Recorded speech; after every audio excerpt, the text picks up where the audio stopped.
Part 2, The Advanced Therapy of Yoga, a short cinematic film building the relationship with your soul. Many disciplines of yoga are all intended to generate chi energy. Excessive chi in these moments can be intense. It's quite normal to hold, or some say lose your breath. Everybody's had those experiences where they've been reminded or remembered to take a deep breath, grounding you back to normal. Controlling the flow of breath, well, that's called Kriya Yoga. See, the breath closely corresponds to the emotional or energy body. Surprise, fear, anger, even happiness. They all have their corresponding breath patterns. Kriya is just the discipline of breath and rhythm to increase chi, and naturally just a heartbeat away from our soul consciousness. Breath holds the soul to the body. Just several minutes without a single breath, well, the body disconnects pretty easily.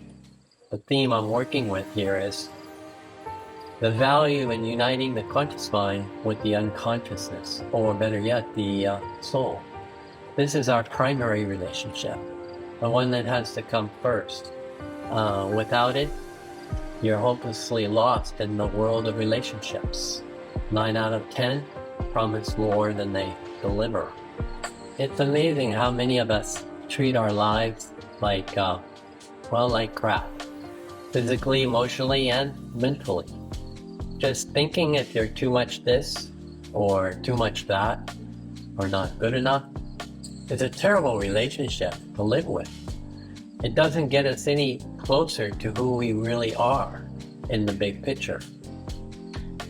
Imagine being in a relationship where you're despised more than you're loved. I've witnessed this poor relationship people have with themselves firsthand. They're quietly hoping someone will love them more than they can love themselves. And then they get angry when they don't feel that love anymore. Naturally, they feel cut off. The expanded version of yoga is an old discipline of restoring broken relationships, starting with yourself. That's why it means to unite. And it's not through mental therapy we're talking here. Let's be clear. The mind is always confined within the mind. And that in itself is a natural trap, one that is greatly exploited these days. You cannot expect a personal relationship to be any more than your own internal relationship you have with yourself. And certainly not have the clarity of heart to control the reins of the wild nature of the conscious mind. When the body works through its routine of yoga, it naturally starts to become more relaxed.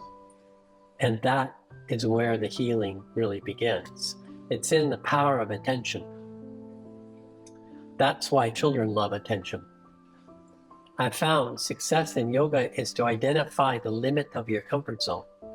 And once you're there in this zone, I sincerely recommend getting your heart and your head in the game, so to speak. With the compassion you would have for a child, lean into the uncomfort limit that you feel. Once there, stay there. Relax into it. And guys, it's not sports here. Have the intention of making it last. Don't abandon the ship right away just because it's intense. Embrace it. Find the spot where it's just bearable and stay the course. There's the benefit. And the real benefit here is accepting the discomfort, transmuting it, and expanding your comfort zone more and more as the weeks go by. That's it in a nutshell, guys. If you've ever worked through physical therapy, then you know what I'm talking about. The best athlete is the one that expands their threshold higher over the training period. Our goal is to emerge the three kings, the heart, the mind, and the body, together in one awareness. This creates a bioenergy we call chi. Chi is real. More real than food and muscle, to be clear. It's your life force. The deep teaching of Qigong offers techniques to increase your Qi force, providing better health and the preservation of energy. This is not a new technique I'm talking about. It's used in many other disciplines like martial arts, Tao, Qigong, many more. Now, if you haven't discovered the power and the benefit of Kriya Yoga, it's worth mentioning now. Breathe in while you're working through the discomfort zone. Breathe out when you stop at your limit. In the beginning, the body will not do this automatically. You'll have to consciously invoke it or make it a habit. Do this by a deep rhythm before you even start.